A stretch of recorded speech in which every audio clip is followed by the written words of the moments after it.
Right now, we want to get a little perspective from our strategist joining us. We have Laura Fink, Democratic strategist and former California Assembly Speaker, and Kenneth Vecchio, Republican strategist and attorney. We thank you both so much for being here. Ken, I'll start with you today. I want to start by just talking a little bit about these two people, tied associates of the president's personal attorney, Rudy Giuliani, who have now been hit with campaign finance violations, federal charges here. What does the timing of these charges say to you? Well, first of all, the Democrats right now are walking the plank with strapped to their back communism, socialism, illegal border entry for all, abortions right up until birth, and this nasty impeachment word. Those donkeys all together are going to sink to the bottom of the ocean quicker than the Titanic. This matter with Rudolph Giuliani is just another that's tied into this whole false, bogus impeachment inquiry, because it's a lot of nothing. So what that people who he was an attorney for, or maybe even a business associate with, that are foreign nationals in But they were terms of being the board. accused of funneling foreign funds into a U.S. election Correct. campaign. But there's absolutely no evidence whatsoever, at least anything that I've heard, that Rudolph Giuliani or anybody involved with the Trump campaign was involved with them.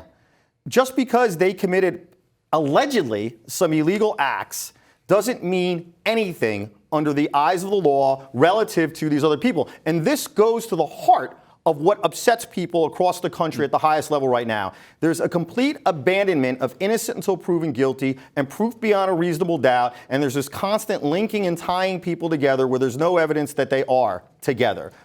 Laura, I want to get you to sound off here, because these two people in particular who we're talking about Lev Parnas, Igor Fruman, in addition to the charges that they now face, these federal charges for campaign finance violations, they were also allegedly working for Rudy Giuliani in Ukraine to dig up dirt on the Bidens. So when you heard that part of it, and the fact that now you also have 3 House panels who want to hear from them, I mean, what was your thought?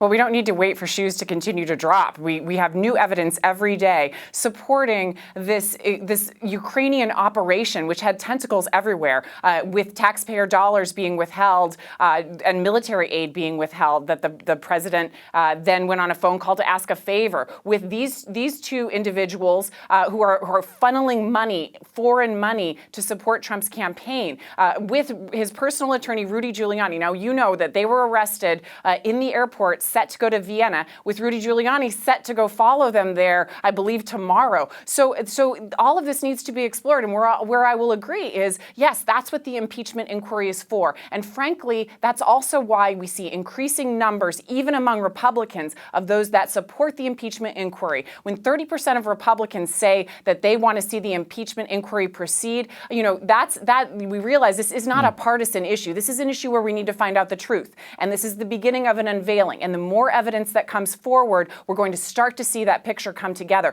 These individuals are part of that because they were so involved in this Ukrainian operation to dig up opposition research. Ken, quick response. Poof! Smoke with no fire. You know, you don't hear me calling for Hillary Clinton to be arrested because she and other Democrats working for her enlisted a foreign national, Christopher Steele, to put together a dossier based on information. Where did they get it from? Foreign governments. Guess what? All this talk about that there's something potentially illegal in Donald Trump asking for an investigation into Joe Biden, there is no federal law, no state law, no international law that makes that illegal. If such the case were, hold on a second. If such the case were illegal, then every single Democrat running for president would be guilty of multiple counts of crimes right now, because they've called for investigations into Donald Trump. 40 seconds left. Quick response, Laura. You know, I can tell my colleague is not a lawyer and has not recently read the Constitution. No, I'm the author of the best-selling criminal law books in the entire country. If I may finish, sir. What you're talking if I may finish, sir. I appreciate that you're angry. We only have 15 seconds left. Now I can't let you finish. I can't let you finish anymore. I apologize. Laura Fink, Ken Vecchio. We'll try and continue this another time.